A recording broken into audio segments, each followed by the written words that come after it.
Il est 11h sur l'Or FM. Pour ou contre un encadrement plus strict des forces de l'ordre. C'est notre pour ou contre d'aujourd'hui. Pour ou contre? Tous les jours, 11h midi sur l'Or FM. La police nationale est aujourd'hui au cœur de notre sécurité. En revanche, la sécurité de la police nationale n'est pas toujours assurée. Au cours des dernières années, les agressions sur des policiers sont de plus en plus nombreux. Fin août, 5 policiers de Bayonne se sont fait agresser et insulter par un groupe après avoir été appelés pour tapage nocturne. Et des faits comme celui-là se produisent de plus en plus souvent. Mais on peut aussi évoquer le cas inverse. Et pas plus tard que vendredi dernier, où une étudiante de Brest s'est fait renverser par une voiture de police qui rentrait d'intervention. Le chauffeur n'avait pas vu la jeune fille. En attendant, elle est décédée de ses blessures. Alors pour cet incident, que va-t-il se passer? Prison, amende ou simple licenciement? Sera-t-il jugé comme toute autre personne?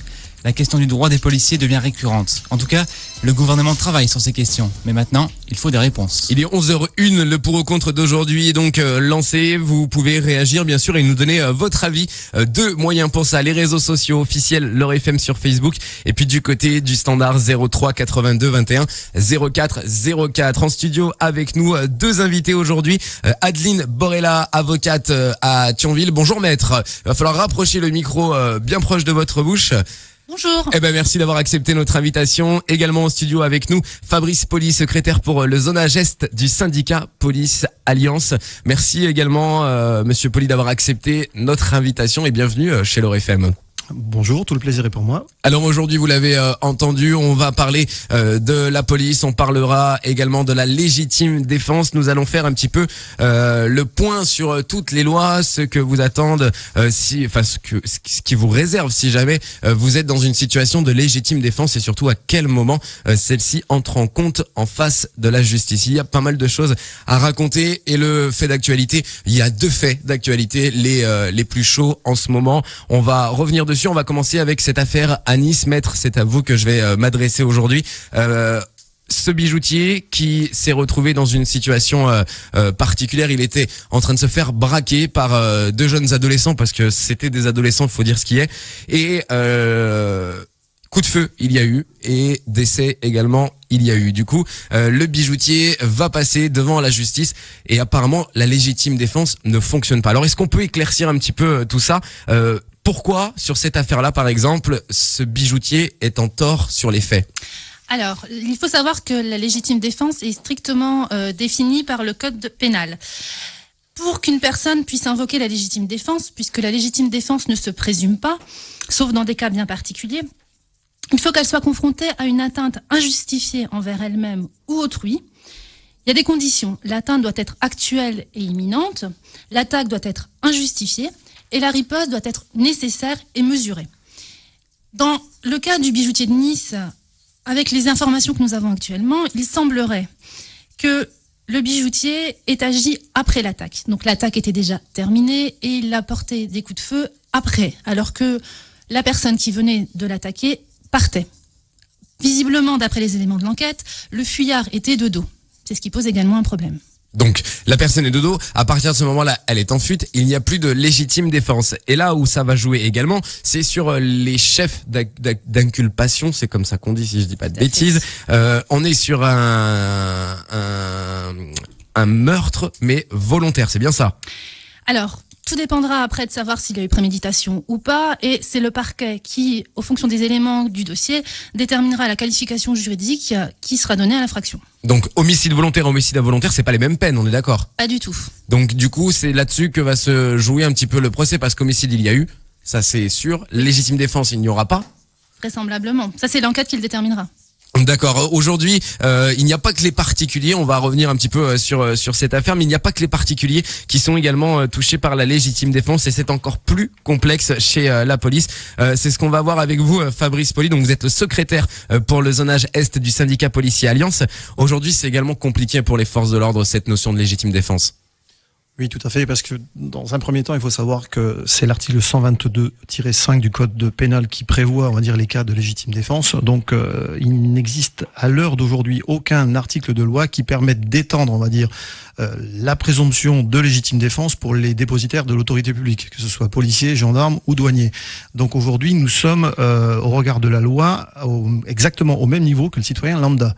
Voilà, donc un fonctionnaire de police qui va se retrouver face à un braqueur armé, au moment où il sera amené à éventuellement faire usage des armes mises à sa disposition, autant pour moi, il va ensuite faire l'objet d'une enquête et sera devant la justice au même niveau que le citoyen lambda.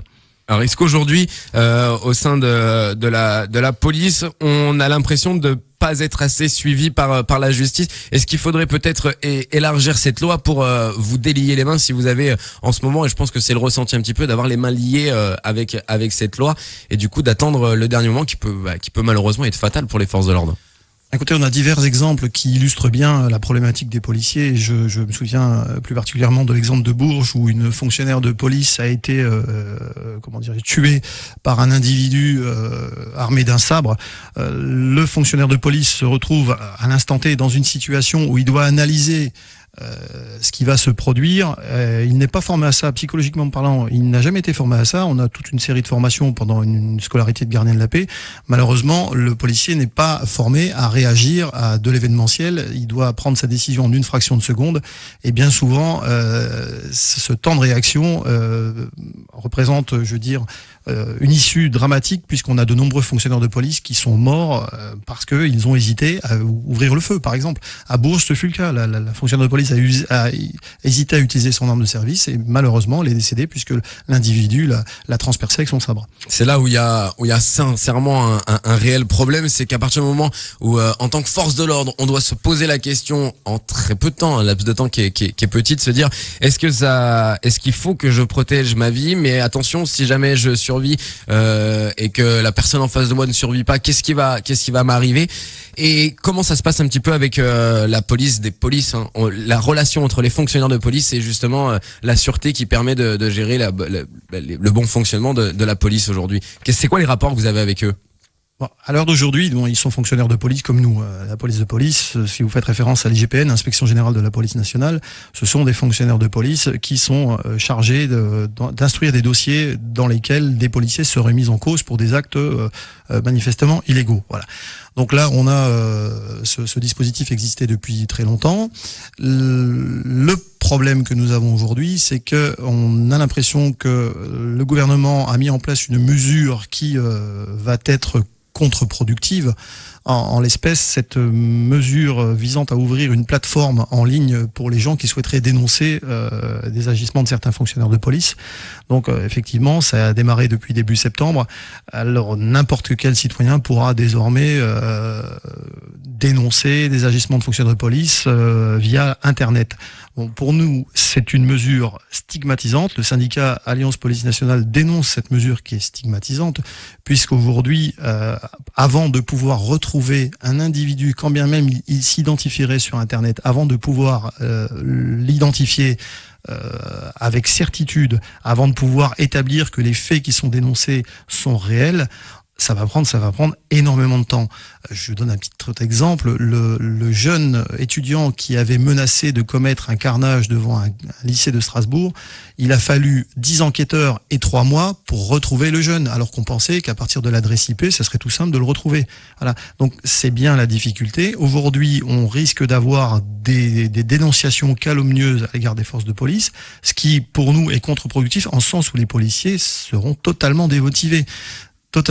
Donc, je le dis, je le répète, il existait déjà toute une série de dispositifs pour le citoyen, pour le contrôle de la police. Il y a bien évidemment les magistrats, puisque les policiers sont contrôlés par les magistrats. Il existe aussi la possibilité pour le citoyen de saisir le défenseur des droits. Donc, toute une batterie de dispositifs existait. Je pense qu'aujourd'hui, on a voulu mettre en place un dispositif par le biais des plateformes de dénonciation IGPN, un dispositif censé compenser l'abandon du récépissé de contrôle d'identité. Voilà, il a fallu rassurer certaines associations. Donc, on prétend aujourd'hui que cette mesure est destinée à rapprocher la police de la population et d'établir un climat de confiance. Tous les sondages prouvent qu'aujourd'hui, la majeure partie des gens, la grande majorité des gens font confiance à leur police nationale et à la gendarmerie nationale. Il est 11h19, vous êtes au cœur de ce pour ou contre, et aujourd'hui, on parle d'un sujet qui fait débat. C'est pour ça qu'on le traite dans ce pour ou contre. Un encadrement plus strict des forces de l'ordre. Est-ce que vous pensez que les forces de l'ordre ont les mains liées aujourd'hui dans notre pays. On parle également de légitime défense et puis on va revenir sur ce nouveau dispositif qui a été mis en place par l'IGPN, ce dispositif de pouvoir dénoncer des actes qui ne seraient pas corrects commis par des policiers lors notamment de contrôles. Alors est-ce que vous êtes pour ou contre cette réforme qui a été mise en place où on peut dénoncer les policiers? Vous nous appelez au standard, vous nous donnez votre avis 03 82 21 04 04. Est-ce que justement il faut plus encadrer les policiers? Y a-t-il des abus? Vous avez peut-être été victime également. Vous nous appelez 03 82 21 04 04. En studio avec nous Adeline Borella qui est maître à Thionville. Merci d'avoir accepté notre invitation, et Fabrice Poli également, secrétaire pour le zonage Est du syndicat policier Alliance. Alors, je rappelle les faits depuis le 2 septembre, les citoyens victimes ou témoins d'abus des forces de l'ordre peuvent signaler les comportements qu'ils jugent abusifs sur le site internet du ministère de l'Intérieur, une mesure qui s'inscrit dans la réforme de l'IGPN. Alors, c'est une réforme qui fait débat. Est-ce qu'aujourd'hui on se sent trop épié? Est-ce que vous avez les mains liées? C'est ce qu'on parlait tout à l'heure avant la pause. Quand on est fonctionnaire de police, est-ce que finalement vous continuez à prendre plaisir à faire ce métier? C'est de plus en plus difficile pour le fonctionnaire de police puisqu'il fait partie des gens les plus contrôlés de la fonction publique. Aujourd'hui, on a la profession la plus contrôlée au niveau de la fonction publique d'État. La majeure partie des sanctions prononcées dans la fonction publique concernent les policiers à hauteur de 60%. Voilà. Donc c'est vraiment la profession la plus surveillée. Comme je vous l'ai dit tout à l'heure en amont, on a toute une série de dispositifs qui existent. On a déjà le contrôle hiérarchique qui est là, les magistrats qui viennent contrôler l'action des policiers, les citoyens qui ont la possibilité de saisir le défenseur des droits, etc. Et effectivement, ce dispositif IGPN couplé au prochain port du matricule sur les uniformes à compter du mois de décembre est pour nous contre-productif, totalement contre-productif. Le fonctionnaire de police, aujourd'hui, lorsqu'il travaille, il se demande s'il ne va pas faire l'objet d'une sanction, il se demande s'il a bien agi, s'il a mal agi, etc. Il est soumis en permanence à la pression du chiffre. Il faut savoir aujourd'hui qu'un fonctionnaire de police ne peut plus sortir sur la voie publique pendant son temps de service et rentrer à l'issue de sa vacation sans avoir au moins interpellé ou verbalisé quelqu'un. On a une pression hiérarchique, la culture du chiffre n'a pas été abandonnée, bien au contraire. On nous a annoncé partout que cette culture du chiffre était terminée. J'affirme aujourd'hui que la pression est permanente sur les policiers. Donc il y a cette pression du chiffre, ce contrôle hiérarchique, et en plus on vient mettre en place des mesures stigmatisantes. C'est totalement contre-productif pour nous. Est-ce que ce trop de surveillance, c'est un aveu de manque de confiance envers les policiers? Est-ce qu'on n'a plus confiance en eux? Est-ce que à hauteur du gouvernement? Non, je ne pense pas que ce soit un aveu ce soit un défaut de méfiance. Le problème qu'on a aujourd'hui, c'est que on a un certain nombre d'associations qui ont dénoncé certains agissements de policiers dans les quartiers sensibles, etc. Alors bon, c'est souvent le fait d'une population particulière, la population des quartiers sensibles, avec des jeunes dont certains sont délinquants, etc. Et des différentes tables rondes ont été menées, notamment avec l'actuel syndicat majoritaire de la police nationale. Et effectivement, avec insistance, ces associations ont demandé à ce que les fonctionnaires de police délivrent des récépissés de contrôle d'identité, soient identifiables plus facilement, etc. Donc, on va dire, je pense qu'aujourd'hui, pour acheter la paix sociale, on va dire, on a mis en place ce type de mesures, mais qui quelque part lie un petit peu les poignets des fonctionnaires de police. Ça, il faut le reconnaître.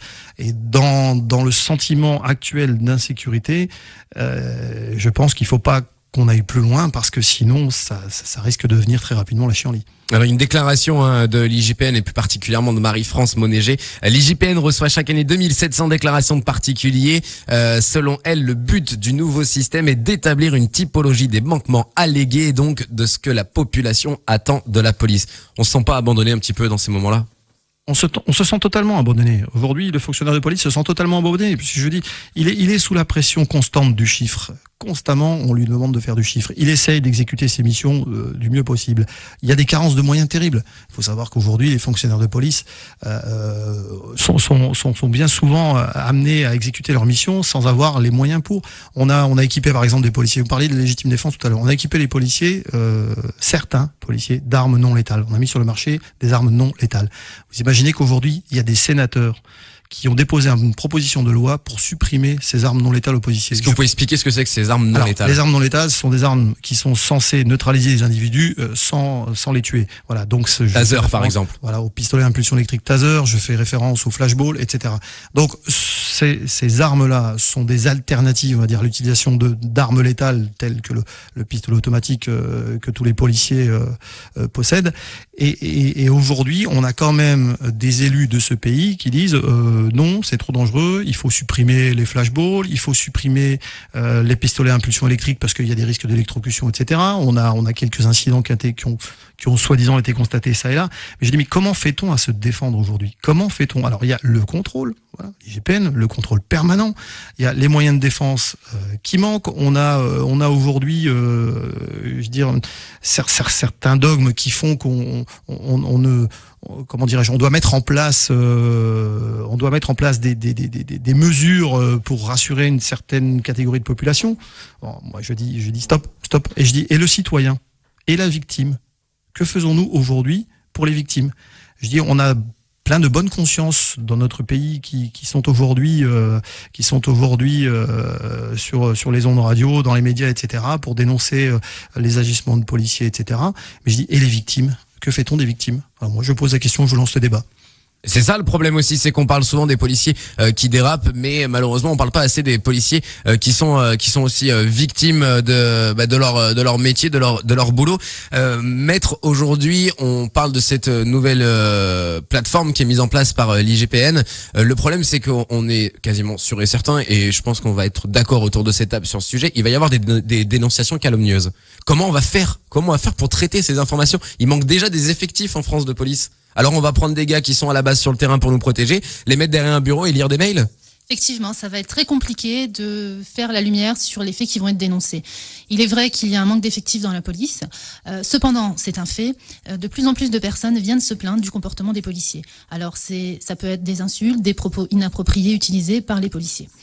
Voilà. Maintenant, il faut savoir que la France est l'État des droits de l'homme, qu'il y a des règles qu'on doit respecter, que ce soit du côté des policiers ou des particuliers, des justiciables, et qu'il est important que les policiers fassent leur travail dans des conditions correctes et qu'ils traitent correctement les individus qu'ils ont en face d'eux. Et qu'est-ce que vous pouvez répondre, maître, aux personnes qui disent que quand on est policier et qu'on déraille, comme notamment je me rappelle une affaire il y a quelques semaines là d'un policier municipal, si je dis pas de bêtises, qui a gazé avec une bombe lacrymogène une femme en la rouant de coups en pleine rue, qui a été filmé par un adolescent.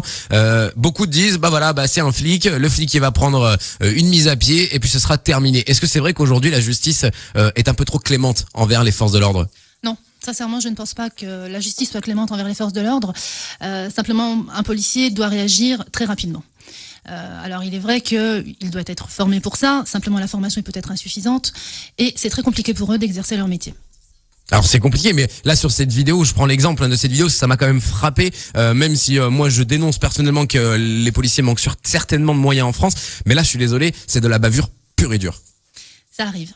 Et à ce moment-là, on se sent aussi démunis. On se dit, si nos propres policiers à nous, les personnes qui sont là pour venir nous protéger, dérapent comme ça, le problème c'est que l'État n'a plus une grande confiance, même si ça fait encore débat, mais de mettre en place ce genre d'initiative, ça automatiquement ça touche un peu le moral des policiers. Mais d'un autre côté, nous quand on est dans la rue et qu'on voit des choses comme ça, comme je vois ce gamin qui a filmé ça de son balcon, qui voit cette femme se faire rouer de coups, alors peut-être que elle a fait monter la pression aux policiers, mais c'est son boulot de rester zen. Tout à fait, mais c'est très compliqué aussi pour eux, et souvent les vidéos que vous pouvez trouver sur internet ce sont des morceaux de vidéos. Donc l'action que vous allez voir est sortie de son contexte.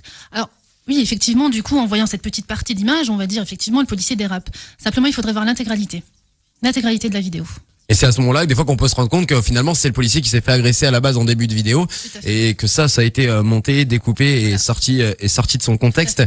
On va revenir un petit peu sur l'affaire de Villiers-le-Bel également, 6 mois de prison avec sursis pour le policier. Donc, est-ce que vous pouvez nous rappeler un petit peu les faits, Fabrice Poli, sur cette affaire?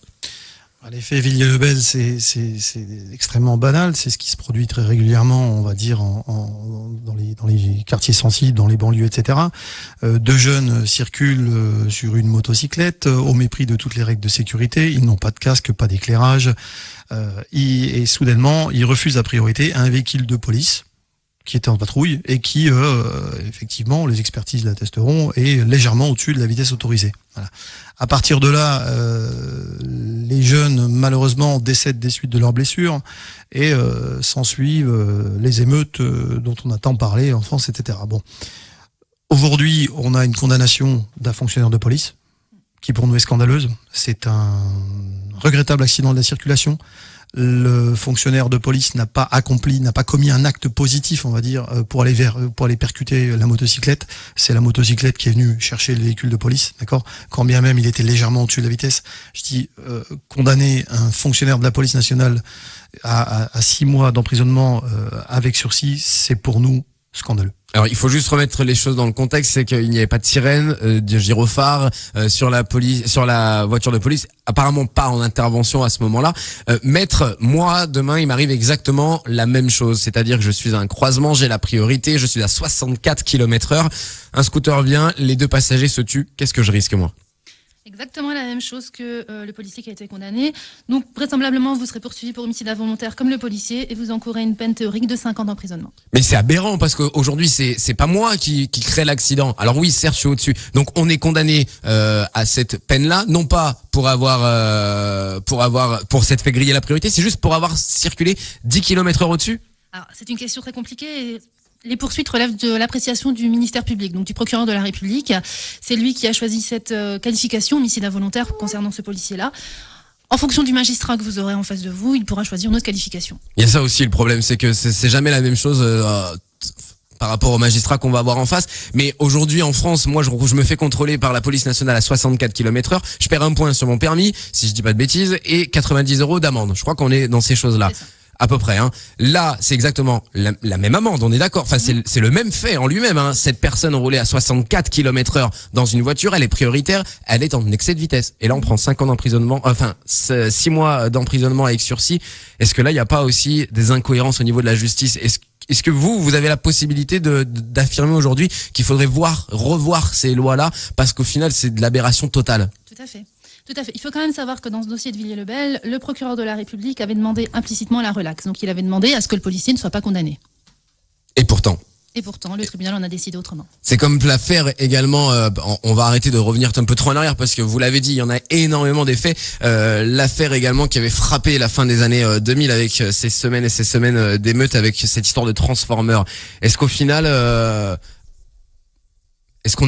on peut dire que la police était responsable sur cette affaire-là?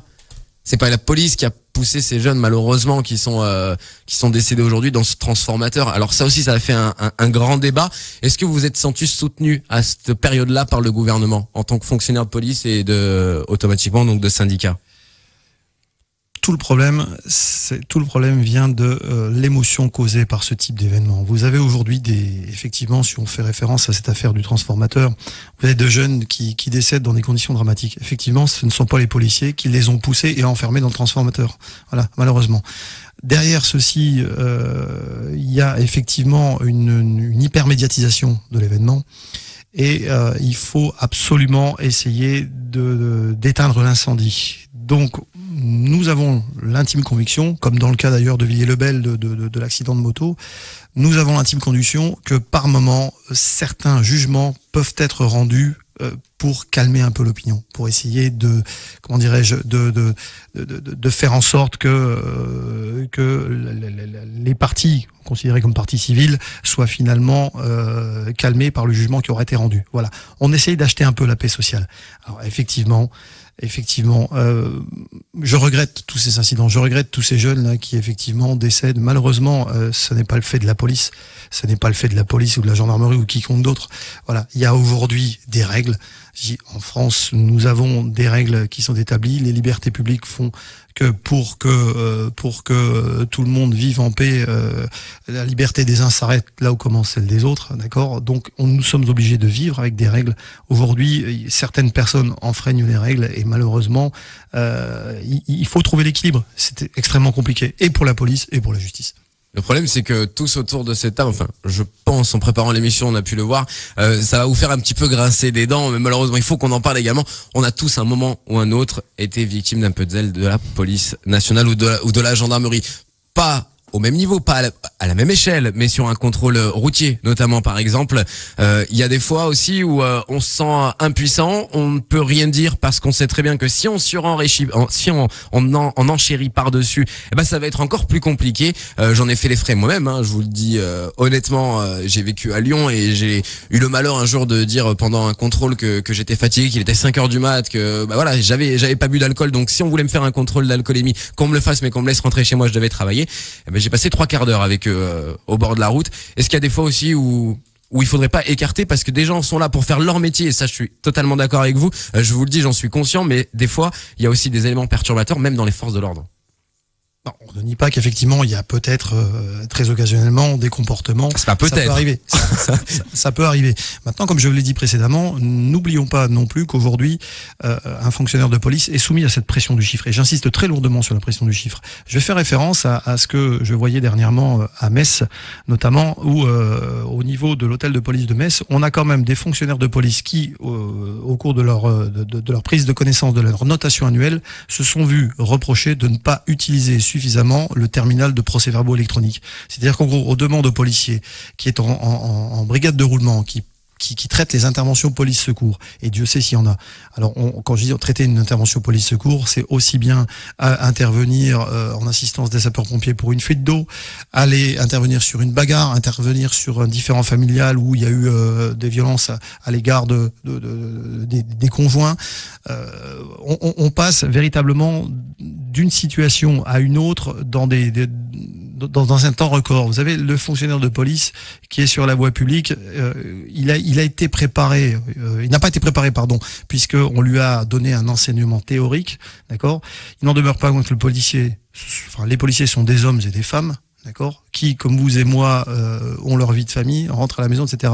Et ils sont plongés dans un environnement pendant 8 heures, un environnement où ils ne sont pas forcément préparés. Il n'y a pas de préparation en amont.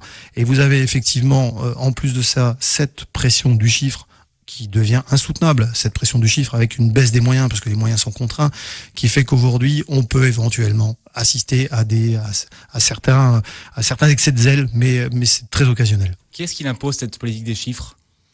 Alors cette politique du chiffre, je dirais, et je vais m'attirer des ennemis, je sais que je vais m'attirer beaucoup d'ennemis. Aujourd'hui, on a un discours du ministre de l'Intérieur qui dit qu'il faut passer d'une culture, on va dire, ce qu'on va appeler une culture du résultat, à une culture de la performance. Voilà. Sauf que entre le ministre de l'Intérieur et les fonctionnaires de police, il y a la hiérarchie. Voilà, il y a la hiérarchie, et la hiérarchie aujourd'hui fonctionne avec ce qu'on appelle des indemnités de responsabilité de performance. C'est-à-dire que plus les tableaux d'activité seront remplis, plus les indemnités de responsabilité de performance sont élevées. Voilà. Donc aujourd'hui, cette hiérarchie policière effectivement agit intervient dans un contexte qui est déjà extrêmement contraint et avec une pression omniprésente sur les policiers, renforcement des mesures de contrôle comme l'IGPN, etc. Et là, ça devient insoutenable pour nous. Ça devient insoutenable pour mes collègues policiers. Et Alliance Police Nationale n'a de cesse de le dénoncer. D'ailleurs, on est intervenu un peu partout à la presse pour dénoncer cette politique du chiffre. Mais vous vous rendez compte que du coup, ça fait des années que les citoyens gueulent sur ce sujet-là, parce que voilà, quand on se fait arrêter et qu'on a le malheur, mais je dis bien le malheur de dire oui, mais ça c'est parce que vous devez faire du chiffre, on en entend des belles et non, c'est pas vrai, la politique du chiffre ça existe pas.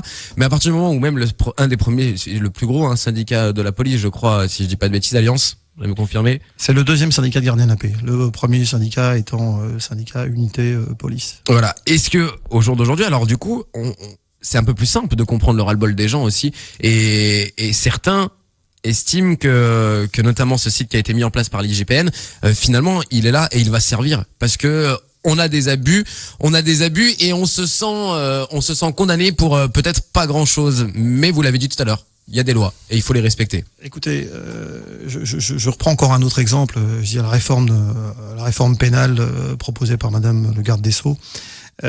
Qui vise aujourd'hui à instaurer ce que j'appellerais des peines probatoires, c'est-à-dire certaines détentions qui ne se feront plus, qui seront remplacées par des peines en milieu ouvert, dirons-nous. Voilà. Aujourd'hui, mettons-nous à la place du citoyen qui a vécu une agression, d'une dame âgée qui s'est fait dérober son sac avec violence, qui a chuté sur la voie publique, etc. Et qui, une fois que l'auteur aura été identifié, aura été traduit dans la justice, aura été condamné, se retrouve libre à exécuter sa peine de prison à l'extérieur. très sincèrement, on envoie un très mauvais signal à ces gens-là. Et dans ce même temps, cette petite dame qui s'est fait agresser, si elle commet malheureusement un excès de vitesse, elle va être dans l'obligation de régler son amende sans pouvoir s'en expliquer, sans pouvoir mettre en place un débat contradictoire. Alors je comprends le ras-le-bol des gens. Effectivement, la population aujourd'hui a l'impression que finalement la délinquance gagne du terrain dans ce pays. On a encore vu des résultats de sondage sur les braquages, etc., qui sont en augmentation dans les bijouteries, les bureaux de tabac, etc. Voilà. Donc on a véritablement l'impression que la politique sécuritaire qui est menée en France n'est pas sur la bonne voie. Oui. Enfin, je sais pas, moi je trouve ça assez hallucinant qu'il n'y ait pas une relation avec le gouvernement et que le gouvernement ne soutienne pas à 100% les dires des forces de l'ordre. J'aimerais revenir sur un phénomène qu'on entend un petit peu moins maintenant, même s'il est toujours présent, c'est sur le délit de faciès. Ça, c'est une chose qu'on entend également beaucoup. Qu'est-ce que vous pouvez répondre aux gens qui vous accusent de délit de faciès aujourd'hui et qui est à marronnier, comme on appelle ça, c'est un sujet qui est récurrent et qui fait souvent la une de l'actualité. Alors je me porte garant, je veux dire, pour l'ensemble des policiers, des conditions de contrôle, c'est-à-dire qu'aujourd'hui, le fonctionnaire de police ne va pas s'amuser à aller contrôler une personne parce que la personne est noire ou parce que la personne est jaune ou parce que d'une autre couleur. Vous avez dans la police nationale une multitude de fonctionnaires issus de toutes les cultures, issus de toutes les nationalités. Vous avez, alors moi je vous pose la question, est-ce que le policier entier, par exemple, qui va contrôler une personne blanche, on va l'accuser d'un délit de faciès? Voilà. Je pose la question tout simplement. Je dis, aujourd'hui, moi je rejette catégoriquement cette interprétation de délit de faciès. Voilà. Nous sommes effectivement dans des situations où les fonctionnaires de police sont amenés à intervenir dans des quartiers sensibles où il y a une forte population issue de l'immigration, où il y a une forte délinquance. Donc automatiquement, on va dire que en proportion, le nombre d'individus contrôlés dans ces quartiers, là où il y a beaucoup de délinquance, peut éventuellement laisser penser que les individus de couleur sont plus régulièrement contrôlés que d'autres personnes. Voilà. Mais il n'y a pas de délit de faciès. Maître Borella, c'est dur devant la justice d'essayer de faire condamner un délit de faciès? C'est très difficile. C'est très difficile à prouver. Il y a pas en général, c'est des affaires qui aboutissent à rien? Tout à fait. Voilà, au moins que ça les choses sont dites. Je vais vous garder avec nous, Maître Borella. On va bientôt terminer cette émission. Il reste un petit 10 minutes et j'aimerais vraiment qu'on détaille et qu'on parle de cette légitime défense et qu'on se mette tout simplement en condition. Je suis chez moi, il est 3h du matin, il fait nuit, un homme rentre chez moi armé. J'ai une arme de défense à côté de moi, donc par exemple un pistolet avec des cartouches en plastique qu'on peut trouver maintenant facilement dans les armureries. On peut les acheter sans spécialement avoir de permis ou quoi que ce soit. C'est juste déclaration et des photocopies de carte d'identité, donc que de la paperasse. Il vient, je me fais braquer, réflexe, je prends l'arme, je lui tire dessus, il meurt. Qu'est-ce qui se passera pour moi? Alors, vous êtes dans un cas particulier. Je vous ai expliqué tout à l'heure, la légitime défense ne se présume pas, sauf dans quelques cas particuliers qui sont définis à l'article 122-6 du Code de procédure pénale. Vous serez présumé en légitime défense si vous repoussez de nuit l'entrée par effraction, violence ou ruse dans un lieu habité. Donc je suis chez moi, on rentre chez moi, je tombe nez à nez avec quelqu'un, j'ai de la légitime défense. Tout à fait, vous êtes présumé en état de légitime défense. Il appartiendra au parquet, au ministère public, de prouver que vous n'étiez pas en légitime défense. Et en général, c'est des affaires qui aboutissent comment? Tout dépend de l'interprétation du magistrat qui traitera l'affaire. Ça pourra se traduire par un non-lieu, c'est-à-dire que l'affaire s'arrêtera, il n'y aura pas de procès, ou alors par une relaxe si le ministère public décide de vous envoyer devant le tribunal. À l'inverse, par contre, si je suis chez moi, que je vois cet homme, que le temps que je saisisse mon arme, il prend peur, il s'enfuit, je lui cours après dans les escaliers, je lui tire dessus. Voilà, vous n'êtes plus en légitime défense. On n'est plus en légitime défense. Tout à fait. Est-ce que ça marche? Parce que je sais que c'est très tordu, la justice, il faut quand même le dire. Est-ce que ça marche? On est en pleine journée, assis sur son canapé, un homme rentre, on est dans la même situation. Eh non. Voilà, c'est pour ça que j'aborde ce sujet. Alors expliquez-nous la différence. Là, on retombe. Alors l'article prévoit qu'il faut que cette attaque se passe de nuit. Si l'attaque se passe de jour, on retombe dans les conditions de l'article 122-5 du Code de procédure pénale, c'est-à-dire une attaque actuelle ou imminente, une attaque injustifiée, une riposte nécessaire et mesurée, et également une riposte concomitante à l'attaque. Donc aujourd'hui, je me fais braquer. J'ai la possibilité de me défendre, pas me descendre, ça serait un peu bête. J'ai la possibilité de me défendre. Je suis nez à nez avec mon agresseur, mais vu qu'on est en plein jour, j'ai pas intérêt de prendre l'arme qui est à côté du canapé. Non. Et il faut une riposte aussi proportionnée. C'est-à-dire que s'il vient avec simplement un bâton, ou un exemple, et que vous avez une arme, vous n'êtes pas en légitime défense puisque les moyens ne sont pas proportionnés. Donc il faut que j'attende de me faire tirer dessus pour riposter. Là, il a une arme, donc vous pourrez riposter éventuellement. Mais effectivement, c'est très compliqué. C'est un peu compliqué quand on vient de se faire tirer dessus. Dans la rue, tout simplement, on est sur une bagarre. Comment ça se passe si je riposte à cette bagarre? Il va falloir des témoins. S'il n'y a pas de témoins, il va falloir prouver. On s'en sort plus avec cette légitime défense. C'est compliqué. C'est très compliqué, la légitime défense. C'est vraiment une question d'appréciation. Est-ce qu'il y a une intention ou pas? Est-ce que vous avez eu l'intention simplement de vous défendre ou d'attaquer? Voilà. C'est très compliqué. Mais moi, cette histoire de nuit et de jour qui me rend fou, parce qu'au final, on est en pleine nuit, on dort, mais on est en plein après-midi, on fait la sieste sur le canapé. C'est plus du tout la même chose, alors que c'est exactement le même contexte. C'est le code pénal qui prévoit une présomption de légitime défense si on est dans la nuit, alors que la journée, il n'y a pas de présomption de légitime défense. Bon, c'est bon à savoir. En tout cas, c'est bon à savoir. J'espère surtout que vous n'allez pas être obligé de faire de la légitime défense, surtout auprès des tribunaux, parce qu'on sait que c'est compliqué. On va revenir aussi là-dessus quelques secondes sur cette histoire d'armes qui est vendue en armurerie. On parle pas des armes qui vous permettent de tirer à balles réelles, mais on parle bien des armes d'autodéfense. Est-ce que là aussi la légitime défense prévoit une différence entre une arme d'autodéfense qui ne tue pas et une arme qui peut tuer?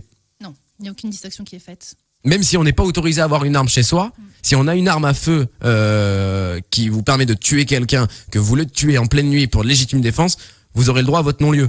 C'est ça. Enfin voilà, c'est juste aberrant en fait. Moi, si vous permettez, je me permettrai d'ajouter une chose, c'est que la présomption de légitime défense qui existe, notamment dans l'article 122-6, je crois, du code pénal, qui s'applique aux intrusions de nuit dans un domicile, etc., d'accord, n'existe absolument pas pour les fonctionnaires de police. Il n'existe pas aujourd'hui de présomption de légitime défense pour un fonctionnaire de police. Raison pour laquelle le syndicat Alliance Police Nationale a tenté d'obtenir la création d'un article 122-6-1,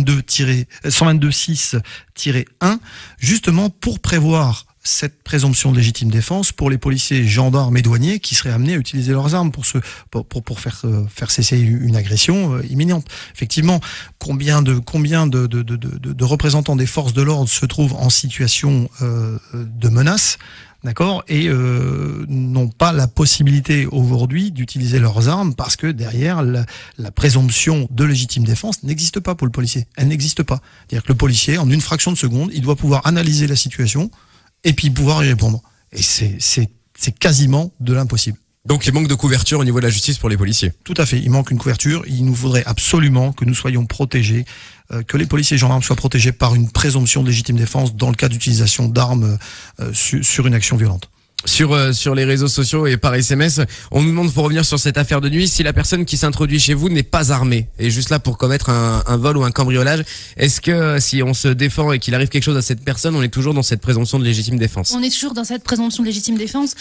La différence qu'il y a entre la présomption et l'absence de présomption, même si les faits sont identiques, c'est l'exemple que vous preniez tout à l'heure, c'est que la nuit, on a du mal à voir. La journée, il y a de la lumière, vous voyez si la personne arrive avec une arme ou pas, c'est pour ça qu'on n'est pas dans le cadre de la présomption. La nuit, il y a un problème d'interprétation, est-ce que la personne est armée, il n'y a pas de lumière, c'est très compliqué à voir et c'est pour ça que cette présomption existe. D'accord, bon, on a des coups de gueule qui arrivent du côté du standard, c'est Amdoun, je crois le prénom, qui nous dit: vive la justice, vive les lois, elles sont bien faites. Je pense que c'est très ironique parce que j'ai plein de guillemets autour que notre journaliste Marco Marchioni vient de nous emmener. Donc à mon avis,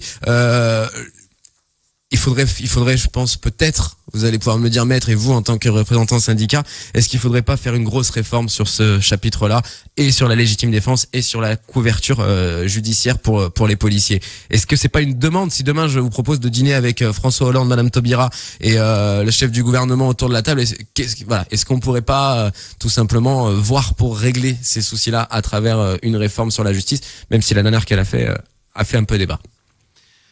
Je crois qu'aujourd'hui, nous disposons d'un arsenal juridique en France qui est largement suffisant. Il faut peut-être ajouter, comme je vous l'ai dit, concernant la présomption de légitime défense des policiers, il faut peut-être ajouter quelques articles. Mais je crois que l'arsenal juridique dont nous disposons est bien fait. Après, il y a la manière de l'appliquer. Voilà, la manière de l'appliquer, et il faut se mettre en tête qu'aujourd'hui, bien souvent, il y a une pression populaire. Il y a une pression populaire qui fait que, effectivement, le magistrat qui doit être dans l'obligation de rendre une décision de justice, d'accord, qui est seul dans son bureau et qui est en train de se poser des questions, il essaye de se poser les bonnes, il essaye d'analyser la situation. Il n'était pas sur place, donc il fait en fonction des éléments qu'il a. Je pense que c'est effectivement compliqué pour lui. Je me mets à sa place. C'est extrêmement compliqué également pour les policiers. C'est extrêmement compliqué pour les fonctionnaires de la police nationale. Et je crois très sincèrement que les lois sont présentes. Après, il y a la manière de les appliquer. Pour prendre les décisions, il n'y a qu'un seul magistrat qui... Oui, vous avez le procureur de la République qui suit le dossier, si on est dans le cadre d'une enquête de flagrance. Sinon, vous avez le juge d'instruction, mais ce sont des magistrats qui agissent seuls. Et il n'y aurait pas moyen qu'ils soient plusieurs pour faire ça ? Peut-être que ça pourrait... Ça pourrait les aider, d'avoir quelqu'un à côté qui pourrait éventuellement voir le dossier d'une autre manière, d'un autre œil. Bah c'est ça, c'est ce que vous expliquez en plus, parce que ça dépend en fait du magistrat que vous avez en face. Autant il peut vous condamner, autant il peut vous relaxer. Tout à fait, tout dépend de la sensibilité du magistrat, de l'interprétation qu'il aura du dossier. Et ça aussi c'est compliqué, mais je pense que ça sera un autre débat. Je voudrais vous remercier, je voudrais remercier nos invités, Fabrice Poli, secrétaire pour le zonage Est du syndicat policier Alliance, et Maître Borella, avocate à Thionville. Merci d'être venu pour parler un petit peu de la légitime défense et de l'encadrement des forces de l'ordre en France. Il est 11h50. Cette émission touche à sa fin.